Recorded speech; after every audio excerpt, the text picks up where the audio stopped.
자, 여러분 수고 되게 많으셨어요. 너무나 기대됐었던 개인적으로 이게 이제 완전 그 사회적인 이슈가 돼버렸기 때문에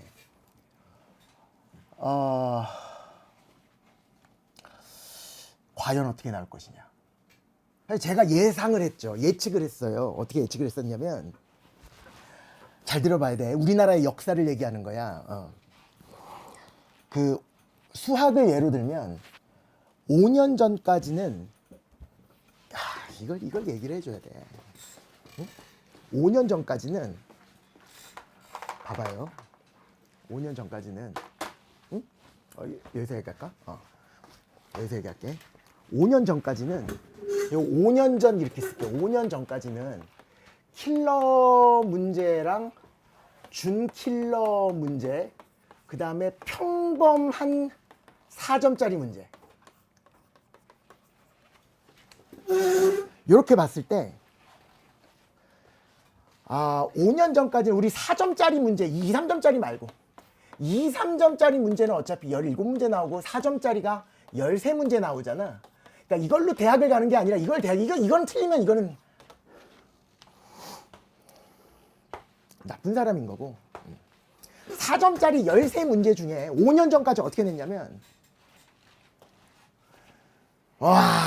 요거 한 2문제, 1문제, 10문제 이렇게 냈어요. 5년 전까지. 그러니까 애들이 이거 포기 작전으로 갔어요. 오답률이, 정답률이 0.대%였어. 그러니까 1%도 못 맞춘 정도의 극강의 킬러였어요. 이걸 극강 킬러라 그래. 이런 문제를 항상 2문제씩 내줬어. 그러다 보니까 개나 소나 요거는 다 포기. 서울대 의대만 공부 막 이런 분위기였어요. 그러다 보니까 평범한 게 10개를 가지고 있으니까 나머지는 틀려봤자 하나 정도 더 틀리면 1등급도 노려볼 수 있지 않겠느냐라는 전략으로 간 거지. 왜 그러냐면 여기에서 가장 많이 냄새가 났었던 게 기출 냄새가 진동을 했어요. 그러니까 기출만 어느 정도 파도 충분히 풀 수 있는 평범한 4점짜리. 고등학교 3학년이라는 문의를 가지고 대한민국 땅에서 살 때 본의 아니게라도 마주칠 수 있을 정도의 평범한 문제들을 10문제 정도를 채웠다라고 생각하면 돼. 그러다가 최근 5년 동안은, 최근 5년 동안 개떼잡 이야기하면서 OT하면서도 계속 말씀드렸지만 극강 킬러가 사라졌어. 그래서 우리는 뭐라 그러냐면 킬러가 사라졌다. 준 킬러를 가지고 몇 문제를 내느냐? 7문제를 내는 걸로 바뀐 거야. 가장 최근, 그러니까 언제까지냐면 6월까지. 6월 모의고사도 이 분위기였어. 극강 킬러 하나도 안 나오고 준 킬러에서 7문제. 요 준 킬러 7문제가 14번, 15번, 요게 이제 객관식 마지막 문제. 그 다음에 20번, 21번, 22번 주관식 마지막 문제. 선택 과목 마지막 문제. 요렇게. 그래서 객관식에서는 어려운 게 2문제. 주관식에서 선택 과목 포함해서 5문제. 그래서 7문제 정도가 준킬러급이었고 나머지는 평범하게. 그러니까 총 몇 문제일까? 거기 지우개 있습니까?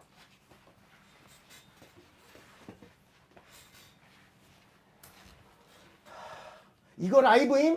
아니 9시 시작인데 왜 이미 하고 있음? 9시가 넘었으니까. 목소리 왜 이렇게 안 좋아지셨어요? 그러니까 성대가 갈려나갔네.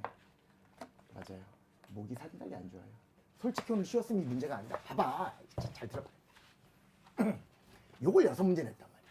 그래서 13문제 중에 반은 어렵고 반은 쉬웠어. 그리고 여기에는 어떤 문제들이 출제가 됐냐면 기출 냄새도 꽤 많이 나고, 꽤라는 얘기를 했어요. 이때보다는 덜 났지만 꽤 많이 나고, 대한민국 정부에서 이야기했었던 사교육을 받은 사람이 유리하지 않도록 출제하지 않았어.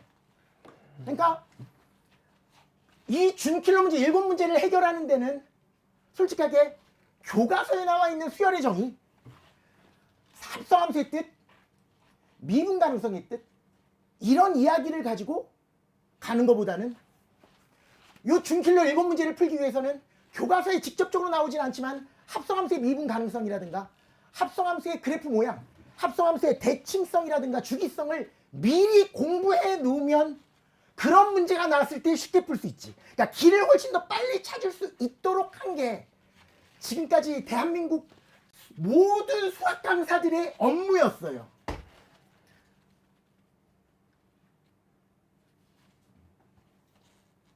응? 물론 저는 본질에 중심했지만 사회적 분위기가 그거였다고. 4점짜리 킬러 맞추는 프로그램을 운영했었지. 모든 학원과 모든 인강에서. 응? 요거 때문에 그래요. 왜? 비중이 높잖아.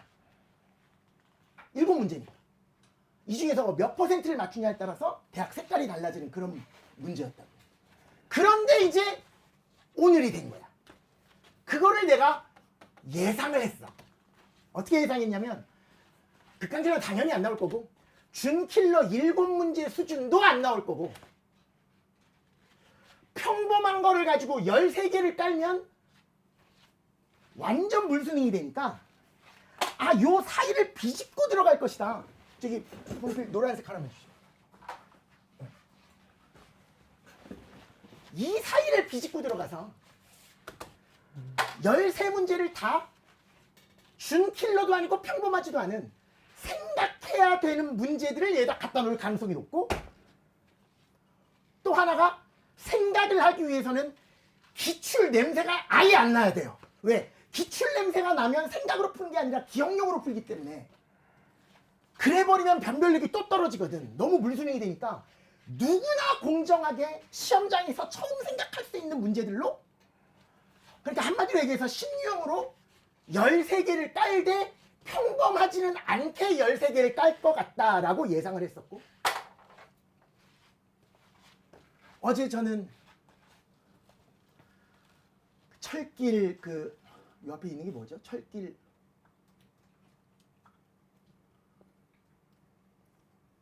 여기 철길 있는데 예 경의선 철길 어젯밤에 경의선 철길을 걸으면서 정말 되게 설렘 반 두려움 반 여러 가지 생각이 교차했었던 그런 어젯밤이었고 오늘 제가 수학 문제가 오픈되자마자 요 7문제에 해당되는 13번, 14번, 20번, 21번, 22번, 29번, 30번을 먼저 풀어봤어요.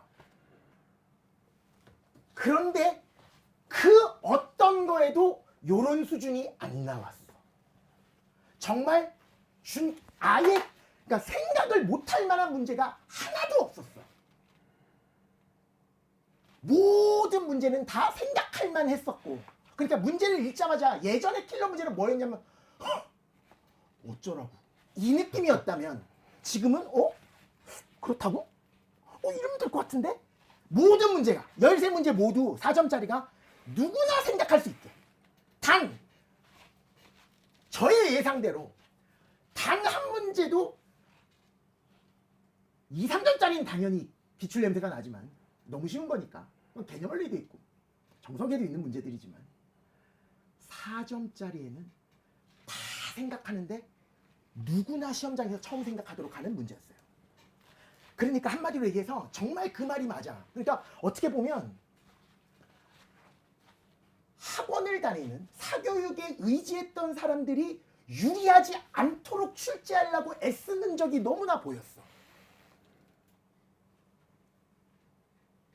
그러니까 내가 어제 철길을 걸으면서 어떤 생각을 했냐면 와 도대체 어떻게 낼라 그러지? 왜 그러냐면 그 공무원 중에 한 분은 그만두셨잖아요. 처벌받은 거 아니에요. 그러면 진짜로 기조는 바꿔야 되는데 변별력을 낮춰버리면 완전 망하거든요.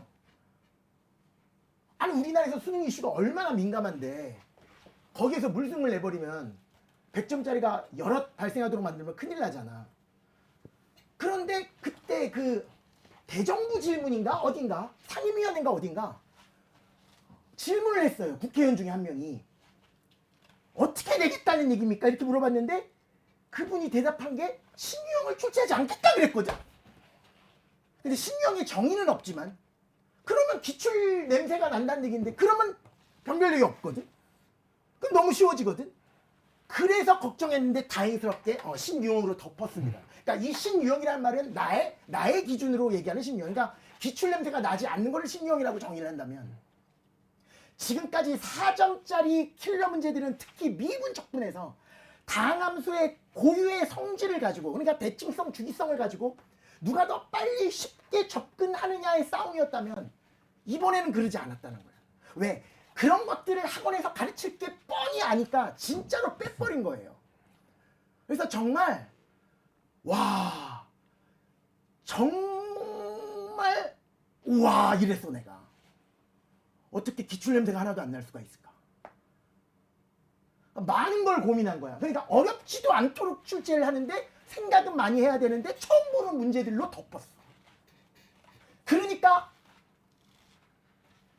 수학을 사랑하는 친구들, 수학이 취미였던 친구들은 만점 받기가 그냥 쉬웠던 게 아니라 대한민국 역사상 가장 쉬웠던 시험이었고요. 킬러가 아예 없었으니까.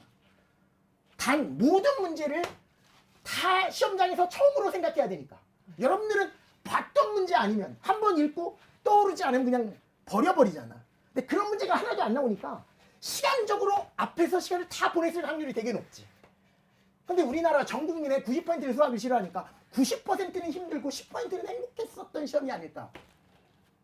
10%도 아니고 한 7% 정도. 그러니까 기본적으로 1, 2등급을 꾸준히 받았었는데 킬러 문제 때문에 더 높이 못 올라갔던 친구들의 아름다운 시험 문제지가 아니었을까.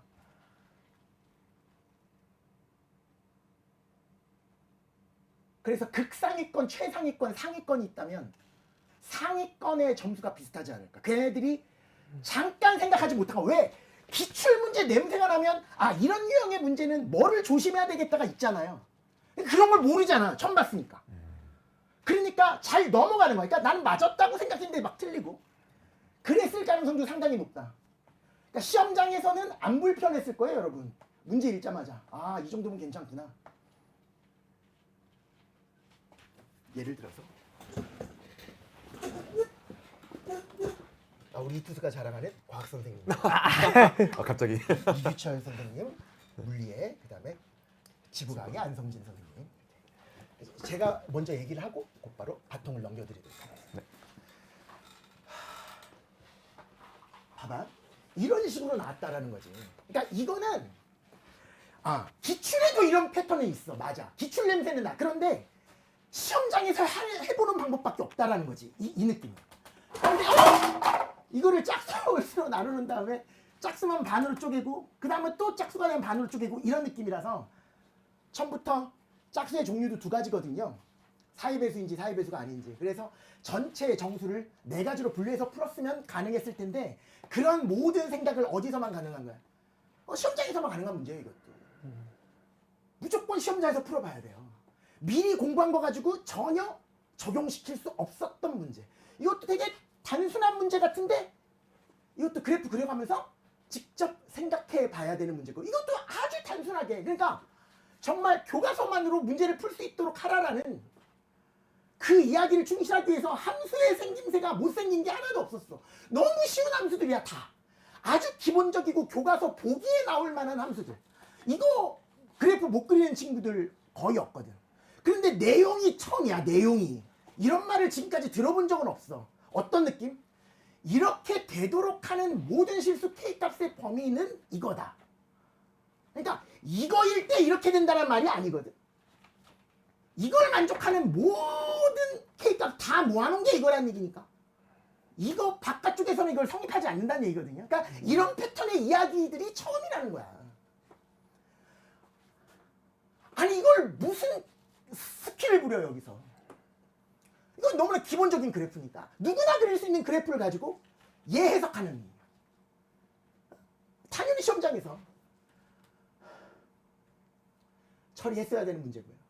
15번도 요건 이제 좀 독특했지. 그러니까 이게 약간 기출 냄새에 비슷하게 3차 함수의 그 함수 추론 문제인데 그거를 약간 이제 극한값도 유리하게 요 조건을 만족하기 위한 극한값이 되려면 fx가 어떤 x절편을 가져야 되는지 생각하는, 이것도 시험장에서 무조건 생각해야 되는 문제면서 이렇게 3일 때 극한값을 어떤 느낌으로 구해야 되는지. 그러니까 3일 때 극한값은 지금까지는 다 이런 식이었거든. 3이 아닐 때, x가 3이 아닐 때, x가 3일 때. 지금까지 냄새는 다 그거였어. 그러니까 여기다 리미트 붙이면 얘를 구하고 여기다 함수 딱 구하면 이걸 구하고. 근데 그 문제가 아니야. 생김새는 지금까지 기출문제처럼 생겼지만 갑자기 fx가 0이 아닐 때와 fx가 0일 때니까 3에서는 얘인지 아직 몰라. 그러니까 이런 처음으로 보는 문제들이 나왔다는 거예요. 이런 거에 여러분들, 제가 내일 아침 일찍 8시부터 해설 강의를 찍을 건데 들어보면 별거 아니거든. 너무나 당연한 이야기들. 처음 본 거야. 여러분 처음 보면 무조건 쌤한테 달려가잖아요. 이거 어떻게 풀어요? 그런 식으로 공부했었던 90% 학생들은 너무나 괴로웠던 시험이 되지 않았을까. 그 다음 문제 이건 그냥 가르쳐줬어. 이건 너무 쉽게 가르쳐줬어. 사인 법칙에 의하여 막 이런 말까지 집어넣어. 그러니까 막 아니 뭐가 핵심이었냐면 지금까지 여기에서 이거 구하려면 사인 법칙인지 코사인 법칙인지 닮음을 이용하는 건지 그게 핵심이었는데, 사인 법칙 이용해 주세요. 사인 법칙 이용해 주시고요. 코사인 법칙 이용해 주세요. 이거는 정말 이 문제의 난이도는 거의 0에 가까울 정도. 사인 법칙이 뭔지만 알면 풀 수 있어요. 정말로. 정말 진짜 교과서만 가지고 풀 수 있어요. 이게 20번이잖아요. 왜 그렇게 냈는지 내가 골똘히 생각을 해봤어요. 왜 그렇게 냈냐면 정부에서 발표한 거 있었잖아. 교육부에서. 뭐 발표했어요? 킬러 예시를 발표했었거든. 몇 달 전에. 거기에 대부분 오답률 위주로 갔기 때문에 주관식을 거의 많이 집어넣었어요. 그러니까 주관식이 오답률이 당연히 높을 거 아니에요. 객관식이 20%라도 기본으로 깔아주지만. 그래서 주관식에는 아예 킬러를, 아예 냄새를 다 뺐어. 그래서 20번이 그렇게 쉬웠고요. 21번도 지금까지는 그냥 항을 더하는 건데 이번에는 뭘 더하는 거예요? SN을 다시 더하는 거거든. 그렇다고 어렵진 않지. 2차식이니까. 이것도 간단하게 처리할 수 있었던 건데 조금 특이하게. 더군다나 H를 직접 안 가르쳐주고 13의 배수거든. 이렇게 가르쳐줬다는 거. 다 냄새가 다 이상해. 그러니까 다 처음 봐. 낯설어. 22번. 이거는 많이 봤었던 패턴이야. 정말 이건 기출에도 많이 나와. 이건 미분하는 거죠. 그리고 엑셀식 1 대입하는 거지. 정적분을 정리하면서. 그것까지는 똑같았는데 요 파트가 대단히 특이했지. 여기까지 읽었을 거야. 이거 곱을 미분한 거니까 이거를 적분하고 이걸 적분하면 되겠구나. 근데 그게 모든 x에 대해서 만족하니까 항등식이라서 충분히 fx랑 gx의 계수 비교를 통해서, 항등식에서 우리 고등학교 1학년 때 계수 비교법이라고 공부했었거든요. 충분히 해서 이것도 너무 쉬웠던 거지. 그러니까 단 한 문제도 생각을 못하거나 고차원적인 생각이나 이 정도를 풀려면 딴 거를 많이 공부해야 되겠구나, 학원을 열심히 다녀야 되겠구나 라는 말이 더 이상 나오지는 않아. 진짜 이렇게만 출제 하면. 그래서 정말 심혈을 많이 기울였구나 라는 생각이 되게 많이 들어요. 그래서 나는 진짜 이거 딱 풀고 어떤 생각했었냐면 대부분 학생 이거 만점 속출하겠는데? 큰일 났겠는데? 그래서 이제 우리 연구진들이랑 얘기해보니까 연구진 생각이 다르더라고. 애들 많이 못 봤을 것 같은데요? 그러는 거야. 아니 상위권 애들 너무 쉬웠을 것 같은데 대부분 애들은 상위권이 아니니까 너무 어렵지 않았을까요? 그러는데 아니나 다를까 보니까 커트라인이 낮아요. 그 얘기는 여러분 아직까지 무슨 공부한 거냐면 기출 분석하고 그 기출을 빨리 푸는 스킬을 공부해서 그거를 적용시키려고 노력했을 거야. 내가 그거 하지 말라고 5년 전부터 했고 올해는 아예 막 지랄을 하면서 하지 말라 그랬거든. 절대로 하지 말라. 남은 기간 동안도 그런 방법으로 공부해서는 절대 안 된다. 기출 냄새가 나는 걸 아예 배제시키려고 노력을 하는 흔적이 너무나 보이니 심지어는 이거보다 더 난이도가 내려갈 가능성도 있다. 왜? 이번 시험 봐보니까 그다지 성적이 안 좋은 걸로 지금 이투스 평가 거기에서 뭐라 그래요 그거 1등급 컷? 이규철 선생님께서 집에 가고 싶대요 그러는데요. 집에 가고 싶으세요? 저 너무 재밌습니다. 영광입니다. 지금 여기에 있을 수 있어서. 아니 그러니까 공부하는 방법은 알아야 될 거 아니야. 이거 학부모님들도 다 들어야 돼.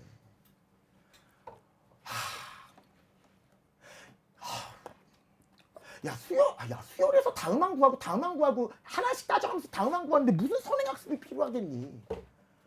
적분 빨리 하는 방법이 뭐가 중요하겠니? 그치? 어떻게 공부해라 남은 시간 동안. 다시 얘기하지만 그 내용을 완벽하게 그러니까 근데 이 얘기밖에 내가 할 말이 없는 게 선생님들 같은 사람이 되면 돼요. 공부 잘하는 학생이 되려고 노력하지 마시고요. 선생님들처럼 완전히 다 아는 경지에 오르시면 돼요. 그래서 이번 성적이 여러분이 만약에 60점이 안 나왔다. 닥치시고 개떼잡만 해도 90점은 나올 수 있습니다. 그 정도로 수준이 낮아졌습니다. 아주 이런 생각까지 했어요. 내년 커리큘럼 나는 좀 바꿔야 되겠구나. 그래서 차라리 어떻게 해야 되겠구나 이런 생각을 지금 하고 있는데 그만큼 아주 획기적인 변화다. 이런 기조가 계속 유지되면 정말 학원 필요 없을 가능성이 되게 높아요. 정말. 그러니까 고1, 2는 모르겠지만 고3은 지금까지 학원에서 배운 게 다 그거였거든요. 4점짜리 빨리 풀기 또는 4점짜리 쉽게 접근법. 왜? 너무나 어렵게 막 합성을 3개 시켰다니까? 지수함수가 삼각함수를 잡아먹었는데 그 삼각함수가 다시 2차함수를 먹었어. 3개짜리를 가지고 막 증가함수를 알아야지 언제 최대값 이런 거를 생각하니까 봐봐 내가 뭐라 그랬어 알맹이가 선대칭이니까 전체도 선대 막 이런 느낌이었거든요. 그러니까 그거를 공부하지 않으면 교과서만 공부하면 당연히 접근하기가 힘들었던. 근데 그런 거 다 뺐어.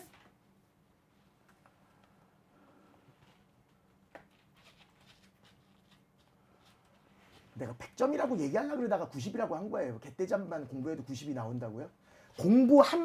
들으면 나오는 게 아니라 죽었다 깨라도 들으면 점수는 안 나오지. 개떼잡을 정승재처럼 설명할 수 있으면 그 안에 있는 모든 문제를 그러면 가능하다. 그러니까 앞으로 기출을 하지 말라는 것도 아니고 기출을 통해서 함수의 본질적인 모습이랑 친숙해져야 하는데 절대로 어떻게 공부하지 마라. 이런 문제는 이렇게 푸는 게 빠르다는 절대로 접근하지 마라. 당금질 버리면 안 돼. 안 돼요. 이번에 14번 문제 같은 경우에도 당금질에서 나왔었던 그래프 압축 문제가 그대로 나왔거든요. 그러니까 당금질에서 내가 어차피 당금질을 스킬 강의가 아니고 개념 강좌라 그랬었잖아요. 그걸 버리지는 말고 내년에는 뭔가 내가 변화를 줄 가능성이 되게 높은데 아주 획기적으로 일단 당금질 공부했었던 사람은 내가 얘기했었던 대로 절반은 당금질을 복습하면서 그 안에서 뭘 공부하라는 얘기냐면 수학 공부를 하라는 얘기예요. 문제 풀이 공부를 하지 말고 수학 공부를 하라는 얘기예요. 뭘 통해서? 당금질을 통해서. 그러라는 얘기고 나머지 절반은 새로운 문제, 내가 태어나서 처음 보는 문제들을 많이 연습하는 시간으로 가져야 하겠다. 중요한 거 첫 번째, 킬러가 사라졌다. 두 번째는 전체적으로 매우 평범해졌으나 뭐 한 문제, 두 문제 정도 약간 어렵긴 했었는데 그래도 주어진 모든 재료들, 그러니까 함수들이 아주 쉬운 함수들로 다 바뀌었다라는 거. 점화식도 되게 복잡하고 그러니까 막 툭하면 절대값 씌우고 그런 게 없어졌다니까 다. 아주 기초적인 함수를 가지고 어렵게 낸 거야. 어렵게 냈다기보다 생각하도록 낸 거니까. 무슨 얘기했지 내가? 킬러가 사라졌다. 킬러가 사라졌다. 완성진 선생님 또 무슨 얘기했어요 제가? 기출 냄새가 하나도 나지 않았다. 그 다음에 주관식에서 킬러는 아예 사라지고 이번 시험에서 제일 어려웠던 문제는 14번, 28번. 그러니까 객관식에서만. 그러니까 4점짜리가 선택 과목에서 3문제 나와요. 28번만 객관식이고 29번, 30번 주관식이었는데 요거는 평범. 28번 아니 그러니까 전체적으로 뭐 어렵진 않은데 그나마 조금 생각할 건덕지가 더 많았던 문제들이 그렇게 되어 있다. 나머지 시간 수학을 공부하라. 문제풀이를 공부하지 말고 그 얘기를 다시 한번 말씀을 드리면서 나 또 할 얘기 뭐 있었던 것 같은데. 응?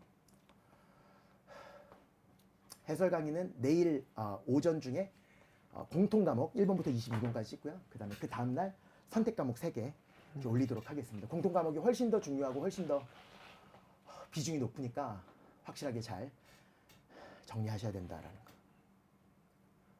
됐죠? 수학은 딱 이렇게까지만 이야기해보도록 하겠습니다. 이제 물리랑 지구과학 이야기를 하려고 그랬는데, 그러니까 저는 킬러 문제가 진짜 안 나와서 냄새가 완전 달라졌거든요. 수학은. 물리랑 지구과학은 어떤지. 예. 일단 지구과학 같은 경우에는 근데 지구과학이 근 몇 년 동안 계속해서 6평이랑 9평은 쉽게 나오다가 수능에서 뒤통수를 소위 치는 그런 형태로 계속 출제가 되고 있었어요. 네. 그래서 사실 굳이 뭐 이런저런 이슈를 감안하지 않더라도 9평에서 지금 현재 지금 출제된 난이도랑 같은 난이도로 문제가 출제됐다고 해도 전혀 이상할 게 없는 상황이어가지고 굉장히 쉽게 출제됐거든요. 그런데 그래도 이상할 게 없는 상황이라서 사실 어떤 식으로 변화가 되었다, 그 변화에 대한 추정은 조금 어려운 상황입니다. 그러면 지금까지 6월, 9월 모의고사보다 항상 수능이 더 어려웠었나요? 네, 지금 근 몇 년 동안은 계속 그랬습니다. 그러면 그렇게도 예상해 볼 수 있겠네요. 그냥 6월, 9월처럼 그대로 내면 되겠구나라는 느낌으로 방향을 잡았을 가능성도 있네요. 그렇죠. 근데 이제 수능에서 어떻게 될 것이냐는 조금 이제 생각을 해봐야 될 부분이 여러 가지가 있는데 뭐 제 생각에는 아무래도 평가원에서 그 과탐 영역에 있어서는 등급 컷을 45에 맞추는 거를 되게 중요시 생각을 한다고 알고 있거든요. 그래서 그런 점에 비추어서 봤을 때 지금보다는 소폭 난이도가 조금 올라가지 않을까라는 생각을 하긴 합니다.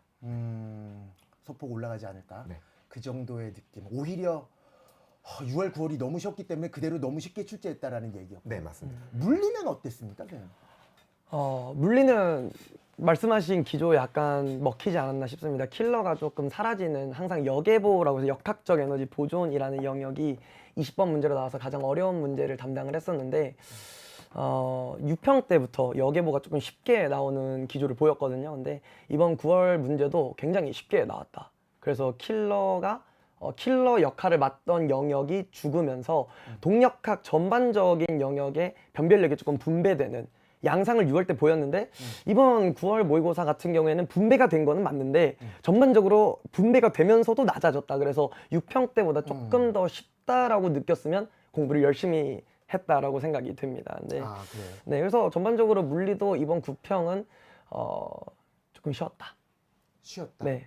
차라리 6평 때가 좀 더 이번 수능 수준에 유사하지 않을까. 그게 좀 더 합리적으로 변별력이 분배된다는 느낌이었거든요. 그래서 이렇게 낼 거면은 그래도 전반적으로 어떤 시험 자체의 변별력은 어느 정도 보장이 되겠다 싶었는데 이번 시험은 뭐 아마 친구들도 1컷이 50일 수도 있어요. 실제로 저는 50이라고 예측하진 않는데 50일 수도 있지 않냐라는 여론이 생긴다는 것 자체가 확실히 좀 쉽게 느꼈던 친구가 있다라는 거죠. 친구들이니까 그랬을 맞습니다. 가능성도 높겠구나 이런 생각이 드네요. 그러면 이제 이 방송을 보고 있는 가장 큰 목적은 올해 수능을 어떻게 공부를 해야 되는지 남은 시간 동안 가장 효과적으로 공부하는 방법이니까 분위기를 어떻게 가져가는 게 좋다. 아까 조금 전에 지구과학은 어떻게 될지는 뚜껑을 열어봐야지 알고 어렵게 나올 수도 있고 쉽게 나올 수도 있고 그거는 전혀 모르겠다. 그러면 아직은 추정이 불가능한 상황. 예, 이 상황에서 그러면 학생들은 어떻게 공부해야 되는지에 대해서 좀 얘기를 해주실래요? 네, 일단 PPT 사용해서 전반적으로 조금 지구과학에 대한 총평 및 좀 대비 방향 말씀드려도 괜찮을까요? 제가 지우개 드렸어요. 네. 근데 제가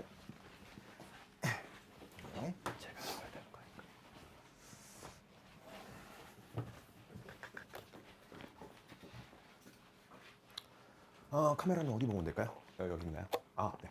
안녕하십니까. 본질을 투시하는 비법 지구과학의 안성진입니다.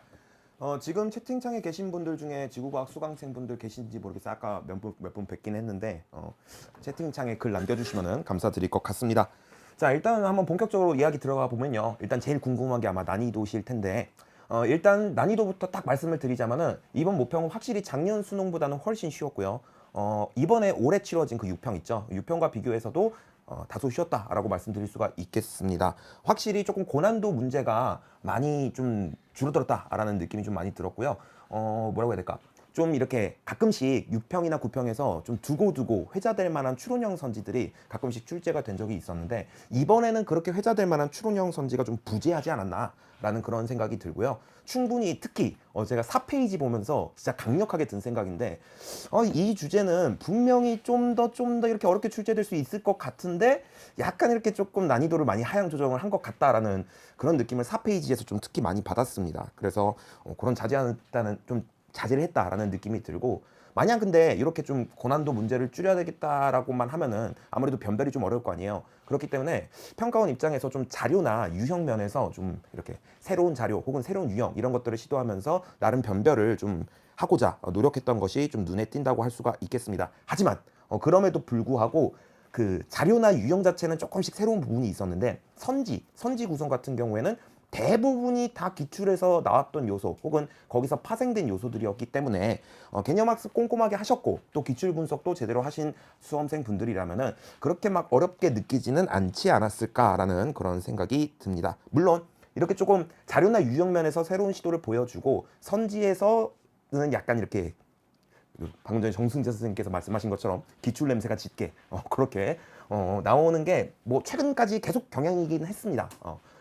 하지만은 그럼에도 불구하고 고난도 문제가 조금 줄어든 것 같은 그런 느낌이 든다라는 거. 따라서 결과적으로 말씀을 드리자면은 큰 틀에서는 기존 기조를 이어오고 있긴 하지만은 확실히 고난도 문제가 약간 비중이 좀 줄었다라고 말씀을 드릴 수가 있겠습니다. 결과적으로 1등급 컷은 올해 6평보다 살짝쿵 높아지지 않을까라는 예상을 하고 있고요. 그래서 47점 이상으로 1등급 컷이 형성되지 않을까 그런 생각을 하고 있습니다.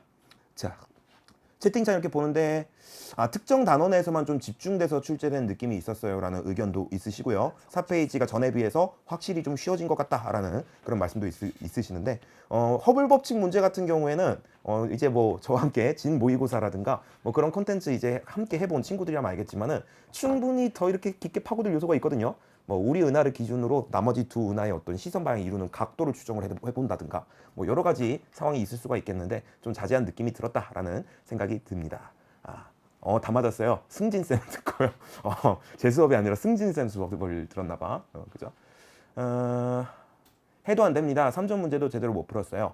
이게 자신이 물론 제가 막 이렇게 조금 난이도가 조금 더 쉬워졌다라고 말씀을 드렸지만은 만족하지 못한 점수를 얻었을 수도 있어요. 하지만 괜찮습니다. 우리가 이걸로 대학 가는 게 아니잖아요. 그죠? 아직 우리에게는 수능이란 기회가 한 번 더 남아 있기 때문에 이번에 만약에 좀 실수를 했으면 좀 많이 틀렸다라고 할지라도 뭐 수능이 아니라 구평에서 틀린 게 어디예요. 그죠? 그래서 그런 마인드로 앞으로를 조금 더 대비를 해 주시면 좋지 않을까라는 생각이 듭니다. 발문 도표 약화 선지 강화 평가원 발표 보니까 과탐에서 전반적으로 그렇게 했다는 의견을 지금 나왔나 봐요. 저 같은 경우에는 지금 시험지 공개되자마자 바로 이렇게 풀고 그다음에 이제 뭐 아는 분께 부탁드려서 PPT 만들고 이렇게 하느라고 정신이 없어서 뉴스 기사를 못 봤는데 그런 이야기가 있었나 봐요. 지구과학 원 같은 경우에는 근데 사실 제가 보기에는 자료나 유형에서 조금 새로운 시도를 하고 오히려 선지는 좀 기출에서 이렇게 기출내면서 짙게 이렇게 출제된 것 같습니다. 자, 아무튼 간에 계속해서 이야기를 좀 마저 드리자면요. 이번 모평의 특징에 대해서 조금 말씀을 드리고 싶습니다. 일단요. 제가 6평, 총평에서도 말씀을 드렸는데 올해부터 평가원이 요상하게 자꾸 역배점을 시도를 합니다. 역배점이라는 거는 보통 이제 좀 쉬운 문제에다가 2점, 어려운 문제에다가 3점을 주는 게 보통이잖아요. 그죠? 그런데 올해 6월부터 누가 봐도 2점짜리 문제인데 3점을 배점을 한다든가 누가 봐도 3점짜리인데 2점을 배점한다든가 막 그런 시도를 지금 막 하고 있습니다. 이거 지금 외부 운하 문제인데요. 이거 누가 보더라도 기본 개념 문제잖아요. 근데 3점을 배점을 했고요. 그 다음에 요 별의 물리량 문제 되게 고전적으로 오답률이 높은 그런 주제인데 그럼에도 불구하고 2점을 배점을 했다. 이런 점에서 물론 이런 문제들만 있는 건 아니고 또 여러 가지 역배점 문제들이 있는데 이런 문제들이 좀 눈에 띈다라는 특징이 있습니다. 개인적으로는 아마도 이 등급 컷을 좀 적절하게 조정하기 위한 나름의 노력이 아니었을까라는 생각을 하는데요. 보통 이제 수험생 분들 중에서 문제를 풀고 나서 이 문제가 3점짜리 문제인데 이게 이렇게 쉬울 리가 없다 이러면서 괜히 막 쓸데없는 고민을 하는 그런 수험생들이 간혹 계시더라고요. 근데 제가 말씀드린 것처럼 최근 지구과학원에서 자꾸 이렇게 역배점이 좀 시도되고 있기 때문에 배점에 휘둘리지 마시고 내가 이 개념과 기출 단계에서 학습한 그러한 내용들을 기반으로 충분히 논리적으로 선지를 판단을 했다라는 그런 확신이 드신다면은 그런 배점에 휘둘리지 않으셔도 될 것 같다라는 말씀을 좀 드리고 싶습니다. 자, 그다음에 두 번째 특징 같은 경우에는요. 최근 들어서 이 절대 연령 관련한 문제가 계속해서 좀 단골 고난도 문제로 출제가 되고 있었는데 갑자기 생뚱맞게 1번에서 배치가 됐죠. 이거 그냥 개념만 공부해도 바로 풀 수 있는 1번 문제로 배점이 됐습니다. 대신에 20번에서 이렇게 좀 판의 경계와 그다음에 열점, 그다음에 고지자기까지 여러 가지 테마를 묶어가지고 고난도 문제로 출제를 했습니다. 그 외에는 물론 요 두 문제 외에는 어디선가 좀 본 것 같은 그런 문제 배치가 전반적으로 좀 드러나긴 했는데요. 뭐라고 해야 될까? 여하튼 이 지구과학 원 같은 경우에 마음만 먹으면 어떤 단원에서도 고난도 문제를 출제할 수가 있기 때문에 항상 그런 생각을 염두에다 두시고서 이렇게 좀 모든 단원을 원리적으로 꼼꼼하게 학습하셔야 된다라는 거를 좀 말씀을 드리고 싶습니다. 은하 문제 3점인 거 보고 좀 어이가 없긴 했죠. 그죠? 저도 좀 어이가 없었습니다. 3점이 더 쉬웠어요. 오케이. 라니냐 바람 방향 잘못 봐서 틀렸어요. 아이고 그러니까 이제 실수를 해서 그런 건데 이게 사실 기출에서 나왔던 그런 표현이잖아요. 동쪽으로 향하는 바람을 플러스로 한다 요러고 그죠? 이 동쪽으로 향하는 바람이라는 게 서풍을 의미한다라는 걸 우리가 좀 이렇게 눈치를 챘어야 되는데 그런 부분에서 실수를 했을 수 있습니다. 하지만 이렇게 구평에서 실수를 하고서 앞으로는 이제 같은 실수를 하지 말아야지라는 반성을 하는 태도가 필요하고 그리고 제가 뒤에서 말씀드릴 거지만은 그런 실수를 한 그런 문제들이 있다면은 제가 말씀드렸다시피 이 선지가 대부분 다 기출됐던 선지거든요. 그래서 관련 기출 문제 찾아보시면 분명히 그런 문제가 있을 거예요. 그렇기 때문에 그런 기출 문제로 다시금 그 관련 유형의 기출 문제를 풀어보면서 좀 다시는 틀리지 않겠다라는 그런 좀 마음가짐으로 연습을 좀 하시는 게 좋지 않을까라는 생각이 좀 듭니다.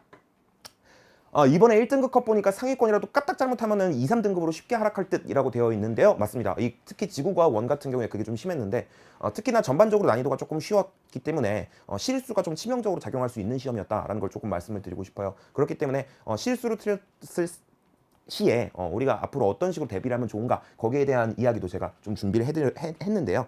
자 일단 그 말씀을 드리기 전에 이제 향후 이 지구과학 원이 어떻게 될 것인가 거기에 대해서 조금 말씀을 드리고자 합니다. 제가 앞에서 말씀드렸던 것처럼 이 지구과학 원은 최근 들어서 6평, 9평에서는 굉장히 나약하게 출제가 되었다가 수능에서 갑자기 우와 이렇게 충격과 공포를 선사하는 이런 경향이 있었지요. 제가 말씀드렸던 것처럼 이번 시험이 쉬웠는데 이게 과연 이러한 기조 안에서 쉽게 나온 것인지 아니면은 이러쿵저러쿵 우리 이슈 많잖아요. 그죠? 그러한 이슈들 때문에 그 밖에 어떤 다른 이유로 인해서 쉽게 출제된 것인지는 우리가 지금 단계에서 확신할 수가 없습니다. 그죠? 표본이 지금 9평 하나밖에 없으니까요. 그죠? 하지만 뭐 이런저런 상황을 떠나가지고 제가 앞에서도 말씀드렸지만 요 평가원이 특히 과탐 과목에서 평가원의 목표가 1등급 컷이 45점 정도가 되게끔 하는 게 평가원의 되게 중요시하는 목표입니다. 그런 점에서 비추어서 생각해 봤을 때 아무래도 수능에서는 뭐 지금 이 9평보다는 살짝쿵 더 난이도가 높아지지 않을까라는 예상이 충분히 가능할 것입니다. 그죠? 다시 보기 남겨주시나요? 라는 질문을 주셨는데 다시 보기 남나요? 네, 다시 보기 남는다고 합니다. 등급 컷이 촘촘할 것 같아요. 한 문제 한 문제가 중요할 것 같습니다. 맞습니다. 이 지구과학 원이 만약에 현재와 같은 난이도로 출제될지 모르겠지만 만약에 현재와 같은 난이도로 출제가 된다면 실수를 하지 않는 것이 정말 중요한 그런 부분이 되겠고요. 우리가 앞으로 뭐 당연히 이런 혹시나 난이도가 어려워질 경우를 대비해 가지고 여러 가지 문제들도 좀 풀어봐야 되겠지만은 특히나 쉬운 문제들에서 틀리지 않도록 실수를 하지 않도록 단단히 연습하는 것도 굉장히 좀 중요하다라고 할 수가 있겠습니다. 제가 말씀드렸던 것처럼 수능은 9평보다는 다소 어렵게 출제될 가능성이 높다고 보인다라는 거. 그래서 뒤통수 맞지 않게 조심하시라라는 거 말씀을 좀 드리고 싶습니다. 자 한편 다양한 지질 구조에서의 어떤 암석의 연령 분포에 대해서 묻는 이러한 유형이라든가 뭐 아니면은 새 은하의 위치 관계를 활용한 허블 법칙 문제라든가 뭐 아니면은 온대 저기압 주변에서의 등온선 분포에 대한 문제라든가 뭐 암석의 용융 곡선에서 마그마가 생성되는 깊이와 온도에 관한 이런 주제 제가 커리에서 굉장히 중요하게 이렇게 다뤄왔거든요. 그런 문제들이 좀 다량으로 출제됐다라는 걸 좀 말씀을 드리고 싶습니다. 이렇게 제가 중요시하게 그렇게 수업 중에 이렇게 강조한 내용들이 이렇게 시험에서 출제될 수 있는 이유는 제가 이제 6종 교과서를 진짜 막 철저하게 이렇게 분석을 해가지고 이렇게 딱 한 권에 굉장히 상세한 개념 교재에다가 담아내는데 성공을 했고 또 뿐만 아니라 이제 기출 문제를 유형별로 나누어서 세분해가지고 그 각각에 대해서 이렇게 정말 세세하게 분석을 한 상태에서 그 다음에 최근에 어떤 연계 교재 문제라든가 아니면 교육청 모의고사라든가 이런 것들을 분석을 통해 가지고 최근의 동향을 파악을 했기 때문에 가능한 일이다라는 걸 말씀드리고 싶고 사실 그러한 과정을 거친다면은 제가 아니라 누가 하더라도 앞으로 이런 부분이 출제될 수 있다라는 걸 충분히 말할 수가 있습니다. 그리고 제 수업을 듣는 수험생 여러분들이 저와 같이 뭐 그런 단계에 도달할 수 있도록 제가 커리를 구성을 하고 있으니까요. 이렇게 좀 믿고서 열심히 해주시면은 분명히 수능에서도 좋은 결과가 있지 않을까 싶습니다. 아시겠죠? 이번 시험에서 눈여겨볼 문제 당연히 있죠. 당연히 있는데 제가 아무래도 지금 8시 15분에 이제 문제와 정답지가 지금 공개된 이후에 바로 후다닥 풀어보고서 지금 말씀을 이렇게 드리는 것이기 때문에 지금에서 뭔가 이렇게 상세하게 설명을 드리면은 뭔가 좀 이렇게 좀 이렇게 놓치는 부분이 있을 수도 있고 그렇잖아요. 그렇죠? 그래서 그런 세세한 부분들까지 짚어서 말씀드리기 위해서 제가 내일 오전에 상세하게 이제 문제 해설 드릴 겁니다. 오케이? 그래서 그때까지만 조금만 기다려 주시면은 감사할 것 같다라는 걸 말씀을 좀 드리고 싶어요. 자, 그다음은요. 이제 뭐 앞으로의 대비 방향에 대해서 조금 더 말씀을 드리고자 합니다. 자, 일단요. 뭐 공통 모든 분들에게 해당되는 그런 이야기를 좀 말씀을 드리고 싶고 그다음에 좀 원하는 성적을 받지 못한 수험생분들도 계실 수 있을 거예요. 그래서 그런 분들을 위한 대비 방향 말씀을 드리고 또 원하는 성적을 얻으신 그런 분들도 계실 겁니다. 그런 분들을 위한 대비 방향도 좀 말씀드릴 수 있도록 하겠습니다. 자, 일단 공통적으로 좀 드리고 싶은 거는 일단 우리가 앞으로 해야 될 거 뭐야? 그지? 이번 모평에 대해서 아주 철저하게 그냥 아주 그냥 철저하게 분석을 좀 해주셔야 됩니다. 특히나 중요한 게 있다라면 바로 틀린 문제 분석이죠. 내가 뭐 어떤 부분에서 개선 실수가 있었는지 혹은 뭐 혹시나 내가 오개념을 갖고 있는 부분이 있었는지 아니면은 뭐 아까 전에 그 동쪽으로 향하는 바람을 뭐 서풍으로 하는 것을 깜빡해가지고 이렇게 뭔가 상관관계를 반대로 이렇게 좀 생각을 한다든지 뭐 그런 실수를 저질렀는지 아무튼간에 어떤 실수를 저질렀는지 우리가 좀 꼼꼼하게 이렇게 좀 이렇게 최대한 객관적으로 분석을 하고 이렇게 좀 이를 보완하는 그런 시간을 좀 가져야 되겠다라는 걸 좀 말씀을 드리고 싶습니다. 이번만 실수했네. 다음번엔 실수하지 말아야지. 이러고 그냥 넘어가지 마시고 최대한 엄격하게 자신에게 이렇게 엄격한 잣대를 들이대서 다시는 정말 이런 실수를 하지 않아야 되겠어 하면서 관련 유형의 문제들 모아놓고 뽀뽀뽀뽀 연습도 좀 해주시고 아시겠습니까? 그런 과정이 꼭 좀 필요하다라는 걸 말씀을 드리고 싶습니다. 그래서 이번에 틀린 문제들, 실수로 틀린 문제들이 있다면은 비슷한 유형의 문제가 반드시 제가 앞에서 말씀드렸던 것처럼 반드시 기출 문제에 있을 거거든요. 그래서 그런 기출 문제들 다시 한번 펼쳐보면서 풀어보시기를 좀 말씀을 드리고 싶습니다. 그죠? 동쪽 엘니뇨 그거 평가원 상습 함정임. 그러니까 자 기출 단계에서도 굉장히 강조해서 말씀을 드렸거든요. 오케이. 자 아무튼간에 자 그다음에 두 번째로요. 이렇게 좀 맞은 문제에 대한 분석. 이거 은근히 좀 간과하는 친구들이 많이 있는데 이것도 굉장히 좀 중요하다라고 할 수가 있겠습니다. 대충 문제 맞았으니까 된 거 아니야 하고 넘어가지 마시고요.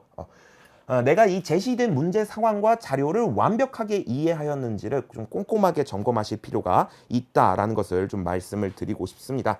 반드시 해설 강의 들어보시고 그다음에 제가 또 이 9평에 대해서 제가 6평 때 드렸던 것처럼 나름대로 이렇게 분석지 만들어서 배포를 해드릴 거거든요. 그래서 그런 것들도 한번 읽어보시면서 내가 정말 문제 상황을 제대로 이해하고 푼 게 맞는지 그런 것들을 꼭 점검해보는 시간을 가지시길 바랍니다. 오케이? 그 다음에 제가 앞에서 말씀드렸던 것처럼 수능은 요 9평보다 난이도가 소폭 더 올라갈 뭐 소폭이 어쩔지는 우리가 예상할 수 없지만 함부로 아무튼간에 문제 난이도가 좀 더 올라갈 여지가 분명히 존재하기 때문에 혹시나 문제별로 여기서 좀 더 발전되어서 이런 부분까지 출제될 수 있지 않을까 이런 부분을 좀 고민해보고 점검하는 시간도 필요한데 그것은 제가 이제 해설 강의 및 분석지에서 도와드릴 겁니다. 그러니까 반드시 해설 강의 수강하시고요. 분석지 다운 받으시고요. 아시겠죠? 자, 그 다음에 이번에는요 공통 떠나서 아까 전에 이 채팅방에도 계셨는지 지금까지 계시는지 모르겠어. 원하는 성적을 이렇게 얻지 못한 경우가 있을 수 있어요. 물론 그럴 수 있지.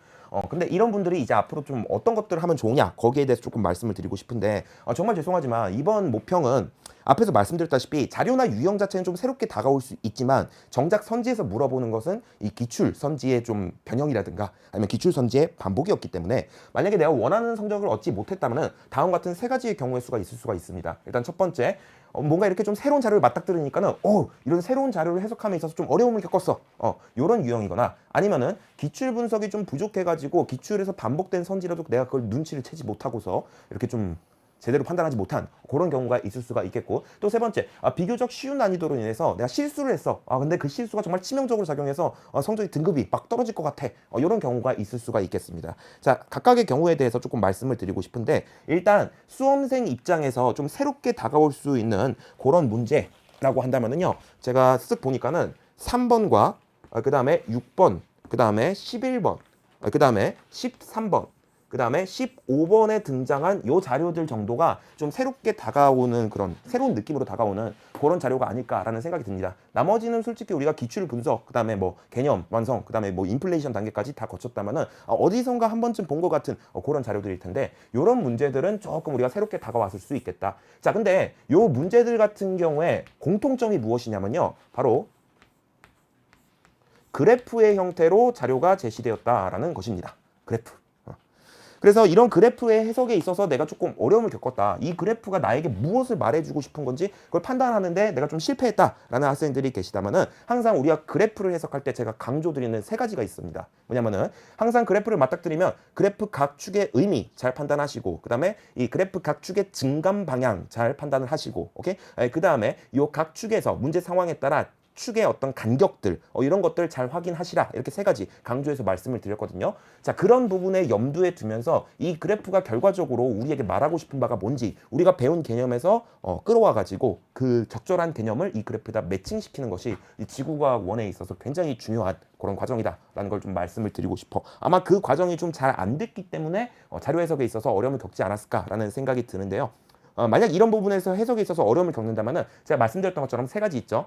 그래프 각축의 의미, 그래프 각축의 증감 방향, 그 다음에 그래프 각축의 간격 이런 것들에 유의하면서 이 그래프로부터 내가 관련 개념을 적용시켜서 어떤 정보를 얻어내는 이런 연습을 좀 더 하실 필요가 있다라는 걸 말씀을 드리고 싶고 당연히 그러한 연습을 하기 가장 좋은 대상은 뭐겠어요? 그치? 기출문제.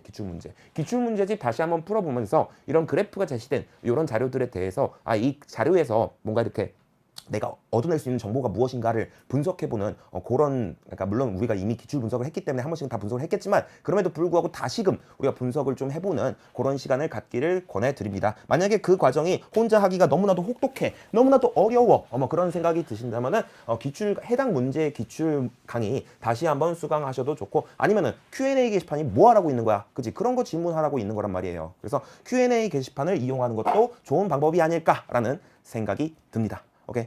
제가 Q&A 게시판에 답변 다는 걸 되게 좋아해요. 그래서 막 강의 찍고서 이제 쉬거나 그럴 때 핸드폰으로 이렇게 막 Q&A 답변 달고 그러거든요. 그래서 여러분들이 Q&A 답변, Q&A 질문 올려주시면 저는 정말 기쁘니까는 전혀 이렇게 막 뭐 미안하거나 뭐 그러지 마시고 뭐 꼭 이상하게 질문 올리면은 죄송하지만 어쩌고 이렇게 질문하시는데 뭐 그러실 필요 없으니까는 편하게 좀 질문을 주시면 좋을 것 같습니다. 아시겠죠? 자, 그 다음에 이번에는요 자료 해석에 있어서 조금 어려움을 겪는 것이 아니라 이렇게 내가 좀 자료는 잘 해석을 했는데 선지에서 틀렸어. 선지를 잘못 판단해서 틀렸어. 이런 분들에 대해서 조금 말씀을 드리고 싶은데 앞에서 말씀드렸던 것처럼 그런 분들은요 이 기출 분석이 조금 부족했을 가능성이 큽니다. 대부분의 선지가 기출되었던 요소이거나 혹은 그로부터 파생된 요소다라고 앞에서 말씀드렸죠. 뿐만 아니라 저 그 엘니뇨 문제처럼 심지어 함정마저도 이미 기출에서 써먹었던 그런 함정이었기 때문에 만약에 그런 부분에서 걸려 넘어졌다라면은 우리가 기출 뭐 복습이 조금 부족했을 것이다라는 그런 말씀을 좀 드리고 싶어요. 그래서 이런 식으로 틀린 문제가 있다면 개념 복습 당연히 좀 해주셔야 되는 거고 그 다음에 관련 기출 문제들 다시 한번 풀어보면서 이 문제가 이렇게 설계가 돼 있고 논리적 구조가 요러하며 우리가 선지를 판단하는 근거가 이러이러하구나 라는 거를 다시 한번 좀 복기를 해보시는 그런 시간을 가지시길 권장을 드립니다. 아시겠습니까? 제가 늘상 뭐 TCC나 그런 데서 강조드리는 말씀인데 개념 및 기출에 대한 복습은 수능 보기 직전까지 계속해서 반복적으로 이루어져야 합니다. 뭐 다른 과목은 모르겠지만 지구과학은 아무튼 간에 그래요. 오케이? 그래서 뭐 문제를 풀면서 좀 잘 기억이 나지 않거나 뭐 아니면은 좀 이렇게 잘 안 풀려. 뭐 아니면은 이렇게 적절한 개념이 막 인출이 안 돼. 뭐 그런 학생분들이 계시다면은 다시 한번 개념 교재를 펴셔서 그런 해당 단원들 다시 한번 복습을 좀 해주시고 또 기출 분석 다시 한번 이렇게 펼쳐보시고 그걸 계속적으로 반복적으로 우리가 수능 보기 전까지 해야 된다라는 걸 말씀을 드리고 싶습니다. 올해 거 다 풀어서 문제 부족하면 이거는 다른 과목에 대한 지문인 것 같고요. 그죠? 아닌가요? 지구과학인가요? 기출이나 엔제 같은 거 다 풀었으면 관연도 EBS 수특 같은 거 푸는 것도 도움이 될까요? 물론 무엇이든지 하는 것이 안 하는 것보단 낫습니다. 하는 것이 안 하는 것보단 낫다라는 것을 말씀을 드리고 싶고요.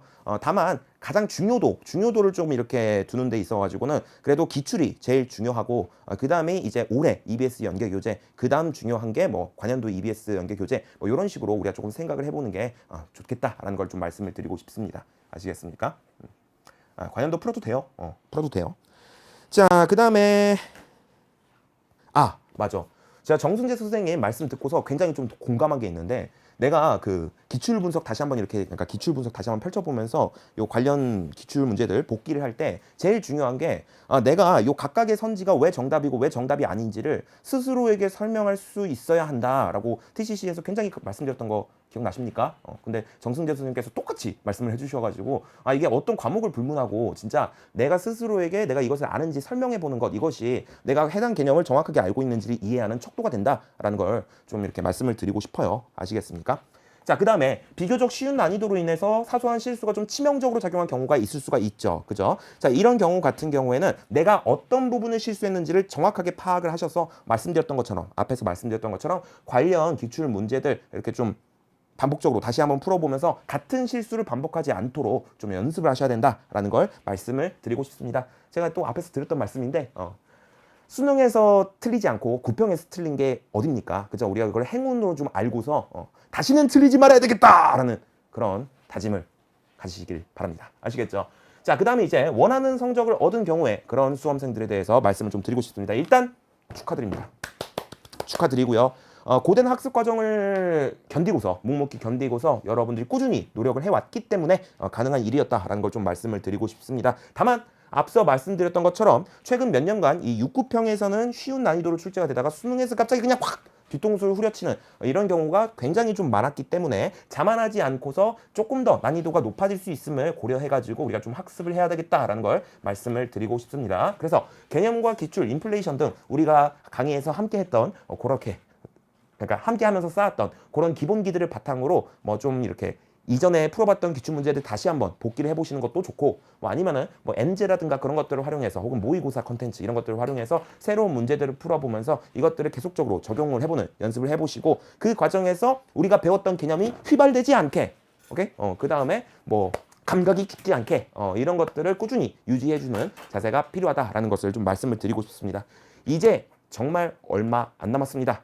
정말 조금만 우리가 힘내서 꾸준히 해주면 되니까요. 조금만 더 이렇게 힘내가지고 함께 꾸준히 학습할 수 있도록 합시다. 아시겠죠?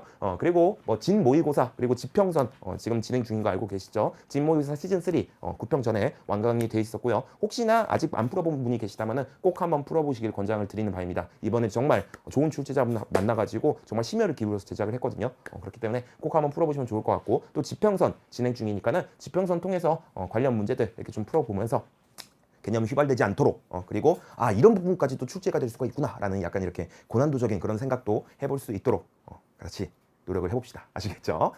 레알 수능날 갑자기 기하가 돼버리는 지구 기하라고 돼 있는데 맞아요. 그 작수 20번이 정말 괴랄한 기하 문제로 출제가 돼가지고 그리고 이번에 허블 법칙도 마찬가지로 기본적인 기하학을 응용한 문제가 나왔는데 뭐 논리 자체는 어렵지 않습니다. 그죠? 세 개의 은하가 있으면 이 세 은하는 일직선상에 있거나 삼각관계를 이룬다. 만약에 일직선상에 있다면 어떤 한 은하를 기준으로 나머지 두 은하는 같은 시선 방향이 있거나 반대 시선 방향이 있다. 그죠? 그래서 경우의 수를 나누어 가지고 우리가 생각을 하면은 충분히 어떤 문제든 해결할 수 있다라는 걸 좀 말씀을 드리고 싶고 제가 지평선 강의에서 해당 개념에서 좀 더 빠르게 상황 판단을 할 수 있는 방법도 소개를 시켜드릴 예정입니다. 그렇기 때문에 커리 꾸준히 따라와 주시면 분명히 또 얻어가는 것이 있을 것이다라는 걸 말씀을 좀 드리고 싶습니다. 자, 그럼 이상으로 지구과학 1에 대한 어떤 총평과 여러 가지 이야기 마칠 수 있도록 하겠습니다. 네, 감사합니다.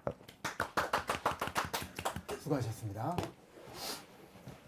이제 물리 남았네요. 제가 10시에 퇴근해야 되니까 한 네. 7분 정도. 7분도 안 걸립니다. 정말 금방 할 수 있게 준비했기 때문에 금방 하겠습니다. 카메라 이쪽 보면 되는 건가요? 반갑습니다. 머리가 너무 많이 길었네요. 네.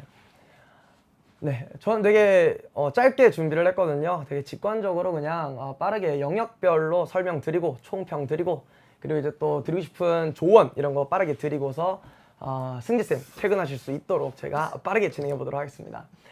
2024학년도 9월 모의평가가 오늘 치러졌고요. 그렇죠? 총평 같이 한번 빠르게 제 개인적으로 아마 내일 또 총평을 찍을 거거든요. 근데 이건 약간 약식 버전이라고 생각하셔도 좋을 것 같습니다. 빠르게 한번 진행해 보도록 하겠습니다. 네, 하면 되는 거죠? 세 줄평입니다.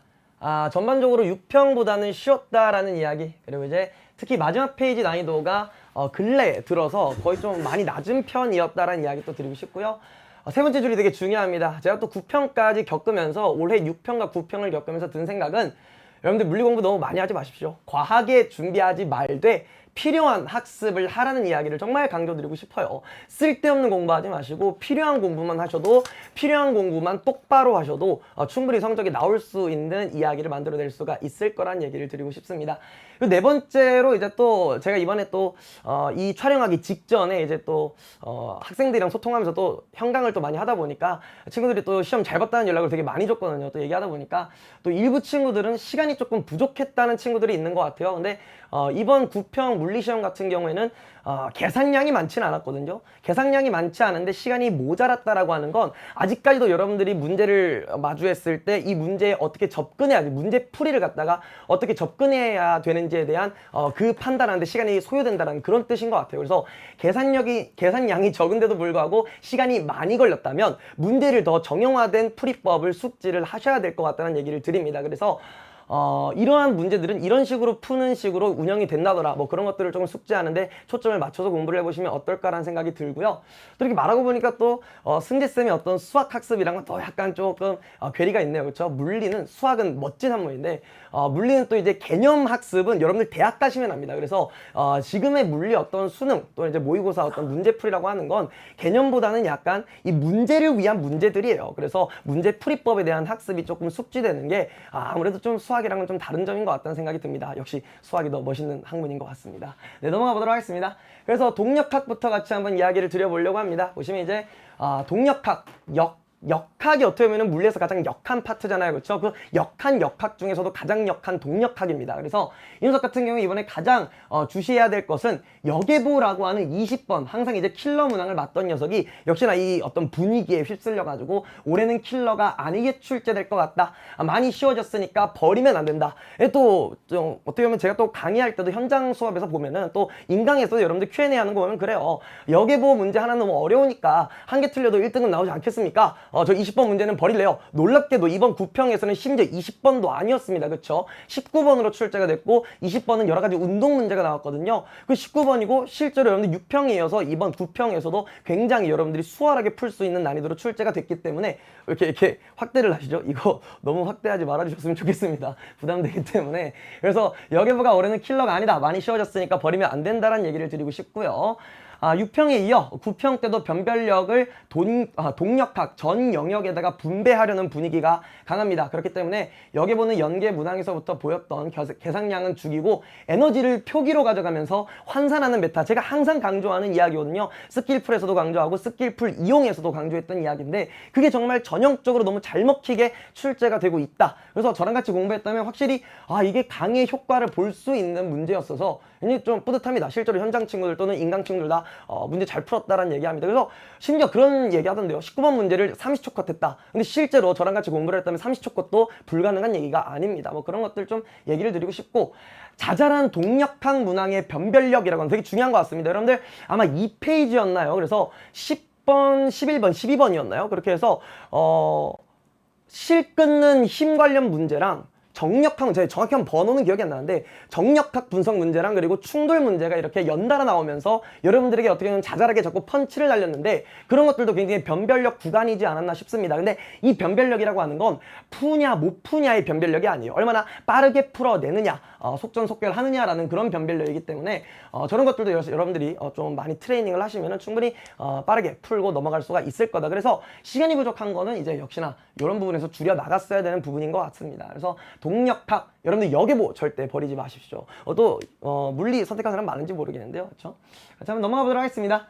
특수역학이라고 해서 저는 이제 저만 쓰는 표현일 수 있어요. 제가 또 이제 유행을 만들려고 하는 표현인데 역학에서 그 어렵다는 동력학 제끼고 나면은 열역학이랑 특수상대성 이론이 남잖아요. 그렇죠? 그 두 녀석을 갖다가 제가 특수역학이라고 물어서 얘기를 하는데 여러분들 아마 그런 걱정 많이 한 것 같아요. 뭔가 수특이나 수완 이런 거 보면은 올해 되게 열수철이라고 해서 열역학이랑 용수철 섞은 거라던가 아니면 이제 특상이 특히나 요즘 이번 올해 연계 문항들이 되게 좀 특이했거든요. 관찰자한테 자꾸 시계를 쥐어주는 그런 문제들 되게 걱정이 많았을 것 같은데 역시나 6평이에요. 9평에서도 그냥 일반적으로 출제가 됐습니다. 그래서 일반적으로 출제될 기조니까 저런 신유형의 출제 가능성은 낮다라고 볼 수 있을 것 같아요. 그래서 걱정하지 마시고 오히려 아예 안 나온다고는 말을 할 수 없지만 확률은 분명 낮다라고 말씀을 드리고 싶어요. 그러니까 너무 걱정 말고 차라리 전형적인 기출문항 풀이 및 전형적인 연계문항 풀이에 힘을 쓰는 게 더 효과적일 것 같다는 생각을 합니다. 그래서 그런 얘기 드리고 여러분들 너무 그렇게 갑작스럽게 어려운 문제, 왜냐면 또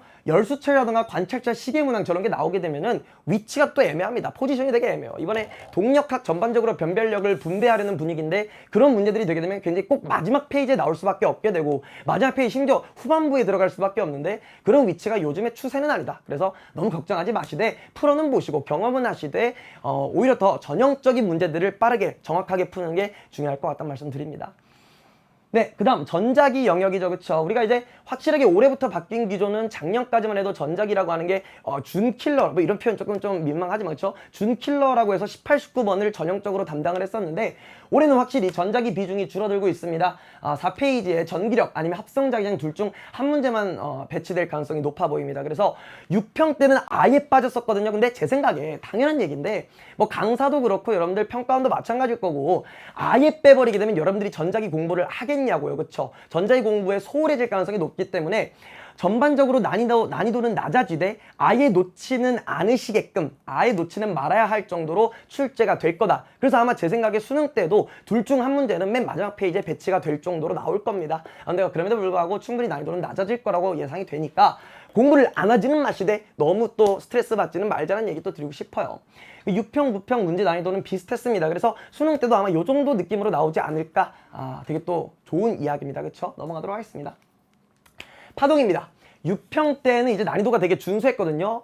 뭐 아무튼 간에 6평과 9평 모두 파동 영역을 이전보다는 강조하는 추세인데 6평 때는 많이 강조가 됐다면 9평은 아무래도 문제는 되게 다채롭게 출제가 됐지만 그래도 근래 기조에 비해 그러니까 근래 기조라고 하는 건 작년 기조를 말하는 겁니다. 6평보다는 그래도 쉽게 나왔습니다. 그렇지만 작년보다는 강조가 될 거다 뭐 이런 얘기입니다. 그래서 파동 공부 소홀히 하지 마셔야 되겠다는 생각이 들고 파동 영역은 간섭 파트를 유심히 6평 때라 그랬거든요. 간섭에서 간섭 지점 개수를 묻는 그런 문제 있잖아요. 그렇죠? 그런 게 제가 볼 때는 올해 나올 가능성이 되게 농후할 것 같습니다. 그래서 안 나오다가 갑작스럽게 보여준 유형이기 때문에 수능 때 써먹기 좋아 보입니다. 그래서 그런 이야기를 학습하기 권장을 하고요. 6평 수준으로 파동 문제들은 가져가시면 좋겠고 이중성 이야기도 사실 항상 여러분들이 가장 소홀히 하는 게 이중성 이야기거든요. 그 빛의 이중성과 물질의 이중성 있잖아요. 그렇죠? 그래서 올해 이번 9평도 물질의 이중성 문제가 잘 나왔죠. 그 물질파 파장 관련해서 우리가 운동 에너지랑 결부시키는 문제인데 작년까지는 개념 수준에 그쳤으나 올해는 6평도 그렇고 9평도 그렇고 문제풀이가 요구되는 문제가 분명히 나올 걸로 예상이 됩니다. 그래서 근데 또 재밌는 게 그런 게 요 최근 기조 그러니까 작년, 재작년, 재재작년까지는 잘 안 나왔지만 옛날 기출에 되게 많거든요. 저는 그래서 생각하는 게 옛날 기출 정도로만 공부해도 충분할 것 같다는 생각입니다. 여기를 뭐 그렇게 변별력을 강하게 주려는 건 아닐 것 같고 옛날 기출에서 보였던 것들 위주로 학습하면 충분하다는 얘기를 드립니다. 그래서 이렇게 자꾸 얘기를 하다 보니까 이 기철은 물리 공부를 그럼 진짜 좀 덜 하길 바라는 건가? 왜 이렇게 자꾸 다 쉽게 나온다고 얘기하자고 생각할 수 있는데 수위가 센 한마디를 마지막으로 제 이야기 마무리하도록 하겠습니다. 공부하지 말라는 게 아니라 쓸데없이 어려운 문제들에 목매지 말고 부디 기출과 연계문항학습 여러분들 항상 탐구 과목에서는 그 연계 이런 거 되게 무시하잖아요. 그렇죠? 기출은 여러분들 그래도 중요도를 알고 있는 것 같은데 EBS 뭐 비역학은 너무 지역적이야 안 풀래 역학도 그냥 이렇게 조금 이렇게 건드리만 보지 뭐 그런 거 정말 안 좋은 생각입니다. 기출과 연계 문항을 학습을 꼼꼼히 하는 게 핵심입니다. 엔제 그리고 이제 뭐 실무 저도 엔제 있고 저도 실무 있습니다. 그거 다 제가 만든 거예요. 다른 사람들의 엔제와 실무 다 그 사람들이 만든 겁니다. 여러분들 내신 공부할 때 가장 중요하게 학습하는 게 뭐였습니까? 기출문제 아닙니까? 왜냐면 학교 선생님이 출제하니까.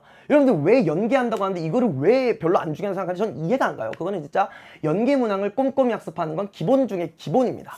특히 또 물리 과목에 그런 기조가 좀 있는 것 같더라고요. 정말 참을 수가 없어요. 알겠죠? 연계 열심히 공부하시길 바라고 분위기상 엄청 어려운 문제 안 나올 거라면 결국 생소한 소재, 문제 상황에서 변별력을 취할 수밖에 없고 마지막에 되게 중요합니다. 당위성을 챙긴다면 이 평가원에서 문제 출제할 때 당위성을 챙긴다면 그런 소재를 어디서 갖고 와야겠어요? 연계에서 끌어올 수밖에 없어요. 여러분들 제가 또 뭐 개인 총평과 개인 해설할 때 또 얘기하겠지만 마지막 페이지에 그 충돌 관련된 문제 특이했던 거 있죠? 운동 에너지 조건 중에서 용수철 이렇게 띠용띠용 하는 거 있잖아. 그거 뭐 이런 게 나와 뭐 평소 나오던 거랑 많이 다르네. 평소에는 뭐 그래프 나오면서 상대적인 거리, 상대적인 속도 하면서 그래프 밑에다가 숫자 채워가면서 푸는 문제가 나왔다면 이번에 뭔가 이상한 거 나와서 하나도 이상한 거 아니에요. 그거 원래 연계에 있는 소재가 연계가 된 겁니다. 니값 하는 거죠. 연계가 된 거예요. 그러니까 그런 생소한 소재들 여러분들이 어디서 겪어볼 수 있다? 연계에서 겪어볼 수가 있어요. 그래서 되게 여러분들 가장 기본적인 학습 그런 거 하고 나서도 나 물리가 너무 좋아가지고 공부 더 할래. 그러면 이제 어떤 좀 고난도 엔제라던가 아니면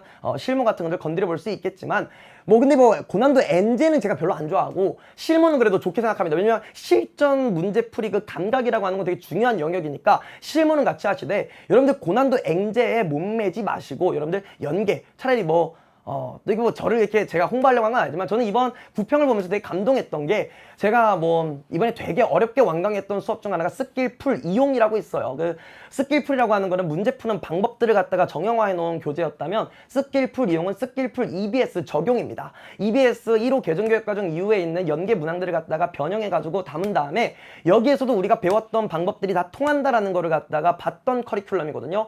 그게 정말 힘들게 완강했지만 정말 너무 유의미하게 작용하는 것 같아가지고 뿌듯했습니다. 그래서 제 학생들은 다 시험을 잘 본 것 같더라고요. 여러분들 스킬풀 이용 들으세요. 네, 그런 얘기하면서 끝일걸요. 예, 수희 갔을 때는 한마디 쓸데없는 공부하지 말란 얘기 드리고 싶었고요. 그럼에도 불구하고 여러분들 9평 보느라 정말 고생 많았습니다. 훈훈하게 마무리하도록 하겠습니다. 여러분들 9평을 잘 봤다면 수능도 잘 볼 거고요. 9평을 못 봤다면 수능은 잘 볼 겁니다. 좋은 얘기 드리면서 마무리하도록 하겠습니다. 시험 보느라 고생 많았어요. 오답하고 주무시길 바라겠습니다. 알겠죠? 오늘은 오답만 하고 주무세요. 여기까지 하겠습니다. 감사합니다.